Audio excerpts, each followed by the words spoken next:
Good morning students, how are you all? I hope you all are fine. आज हम class fourth का chapter 12 पढ़ेंगे, सुनीता की पहिया कुर्सी। बच्चों, एक स्टोरी है सुनीता की जो पैरों से चल नहीं सकती और वो व्हील चेयर का सहारा लेकर चलती है। आइए पढ़ते हैं स्टोरी को। सुनीता सुबह 7 बजे सोकर उठी। कुछ देर तो वह अपने बिस्तर पर ही बैठी रही। वह सोच रही थी कि आज उसे क्या क्या काम करने हैं। उसे याद आया कि आज तो बाजार जाना है। सोचते ही उसकी आंखों में चमक आ गई। सुनीता आज पहली बार अकेले बाजार जाने वाली थी। उसने अपनी टांगों को हाथ से पकड़कर खींचा और उन्हें पलंग से नीचे की ओर लटकाया। फिर पलंग का सहारा लेती हुई अपनी पहिया कुर्सी तक बड़ी। पहिया कुर्सी, व्हील चेयर, क्योंकि वो चल नहीं सकती थी। ठीक है, पहिया कुर्सी तक बढ़ी। सुनीता चलने फिरने के लिए पहिया कुर्सी की मदद लेती है। आज वह सभी काम फुर्ती से निपटाना चाहती थी। हालांकि कपड़े बदलना, जूते पहनना आदि उसके लिए कठिन काम है, पर अपने रोजाना के काम करने के लिए उसने स्वयं ही कई तरीके ढूंढ निकाले हैं। 8 बजे तक सुनीता नहा धोकर तैयार हो गई। मतलब सुनीता ना किसी पे भी डिपेंड नहीं रहनी चाहती थी, वो सेल्फ डिपेंड बनना चाहती थी, इसलिए वो आज अपने सारे काम खुद ही कर रही थी। माँ ने मेज पर नाश्ता लगा दिया। माँ, अचार की बोतल पकड़ाना, सुनीता ने कहा। अलमारी में रखी है, ले लो, माँ ने रसोई घर से जवाब दिया।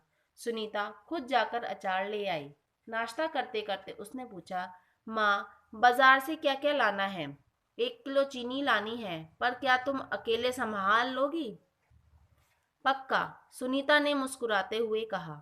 सुनीता ने माँ से बोला और रुपए लिए अपनी पहिया कुर्सी पर बैठकर वह बाजार की ओर चल दी। सुनीता को सड़क की जिंदगी देखने में मजा आता है। चूंकि आज छुट्टी है, इसलिए हर जगह बच्चे खेलते हुए दिखाई दे रहे हैं। सुनीता थोड़ी देर रुककर उन्हें रस्सी कूदते, गेंद खेलते देखती रही। वह थोड़ी उदास हो गई। वह भी उन बच्चों के साथ खेलना चाहती थी। खेल के मैदान में उसे एक लड़की दिखी। उसकी माँ उसे वापस लेने के लिए आई थी। दोनों एक दूसरे को टुकर टुकर देखने लगे। फिर सुनीता को एक लड़का दिखा। उसे बच्चों बच्चों के को बहुत सारे बच्चे उस बच्चे को बहुत सारे बच्चे छोटू छोटू बुलाकर चिढ़ा रहे थे। उस लड़के का कद बाकी बच्चों से बहुत छोटा था, यानी कि वो क्या था, वो थोड़ा सा बौना टाइप था, है ना। सुनीता को यह सब बिल्कुल अच्छा नहीं लगा। अच्छा नहीं लगता ना, कोई अगर किसी में कमी हो तो उसको चिढ़ाना नहीं चाहिए, है ना। बहुत गलत बात होती है ना। रास्ते में कई लोग सुनीता को देखकर मुस्कुराए, जबकि वह उन्हें जानती तक नहीं थी। पहले तो वह मन ही मन खुश हुई, परंतु फिर सोचने लगी, ये सब लोग मेरी तरफ भला इस तरह क्यों देख रहे हैं। खेल के मैदान वाली छोटी लड़की सुनीता को दोबारा कपड़ों की दुकान के सामने खड़ी मिली। उसकी माँ कुछ कपड़े देख रही थी। तुम्हारे पास यह अजीब सी चीज क्या है? उस लड़की ने सुनीता से पूछा। अब वो व्हील चेयर पे थी। उसने पूछा, ये क्या चीज है तुम्हारे पास अजीब सी? यह तो बस एक, सुनीता जवाब देने लगी, परंतु उस लड़की की माँ ने गुस्से में आकर लड़की को सुनीता से दूर हटा दिया। इस तरह का सवाल नहीं पूछना चाहिए फरीदा, अच्छा नहीं लगता, माँ ने कहा। मैं दूसरे बच्चों से अलग नहीं हूँ, सुनीता ने दुखी होकर कहा। उसे फरीदा की माँ का व्यवहार समझ में नहीं आया। अंत में सुनीता बाजार पहुंच गई। दुकान में घुसने के लिए उसे सीढ़ियों पर चढ़ना था। उसके लिए यह कर पाना बहुत मुश्किल था। आसपास के सब लोग जल्दी में थे। किसी ने उसकी तरफ ध्यान नहीं दिया। अचानक जिस लड़के को छोटू कहकर चिढ़ाया जा रहा था, वह उसके सामने आकर खड़ा हो गया। मैं अमित हूँ, उसने अपना परिचय दिया, यानी कि इंट्रोडक्शन दिया उसने अपना। क्या मैं तुम्हारी कुछ मदद करूं? मेरा नाम सुनीता है। सुनीता ने राहत की सांस ली और मुस्कुराकर बोली, पीछे के पैडल को पैर से जरा दबाओगे? हाँ हाँ जरूर, कहते हुए अमित ने पहिया कुर्सी को टेढ़ा करके उसके अगले पहियों को पहली सीढ़ी पर रखा। फिर उसने पिछले पहियों को भी ऊपर चढ़ाया। सुनीता ने अमित को धन्यवाद दिया और कहा, अब मैं दुकान तक खुद पहुंच सकती हूँ। दुकान में पहुंचकर सुनीता ने 1 किलो चीनी मांगी। दुकानदार उसे देखकर मुस्कुराया।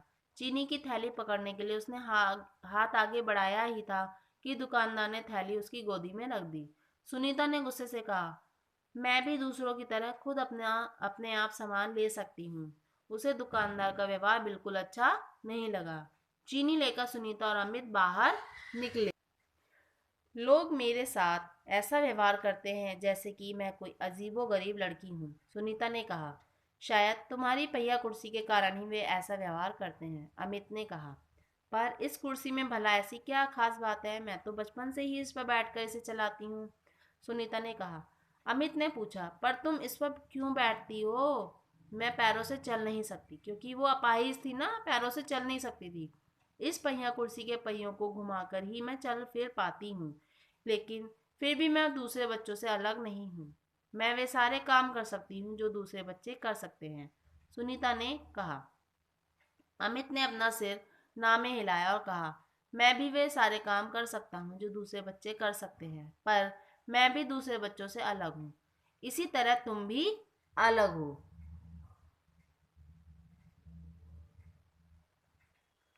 सुनीता ने कहा, नहीं, हम दोनों दूसरे बच्चों जैसे ही हैं।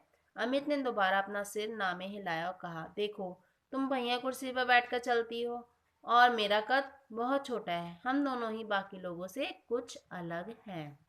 सुनीता कुछ सोचने लगी। उसने अपनी पहिया कुर्सी आगे की ओर खिसकाई। अमित भी उसके साथ साथ चलने लगा। सड़क पार करते समय सुनीता को फरीदा फिर नजर आई। इस बार फरीदा ने कोई सवाल नहीं पूछा। अमित झट से सुनीता की पहिया कुर्सी के पीछे चढ़ गया। फिर दोनों पहिया कुर्सी पर सवार होकर तेजी से सड़क पर आगे बढ़े। फरीदा भी उनके साथ साथ दौड़ी। इस बार भी लोगों ने उन्हें घूरा, परंतु अब सुनीता को उनकी परवाह नहीं थी। क्यों नहीं थी? क्योंकि सुनीता को एक फ्रेंड मिल गया था। उसका नाम था अमित, है ना। अमित भी दूसरे बच्चों से अलग था और सुनीता भी दूसरे बच्चों से अलग थी। तो कैसी लगी आपको स्टोरी? आई होप आपने पसंद की होगी इस स्टोरी को।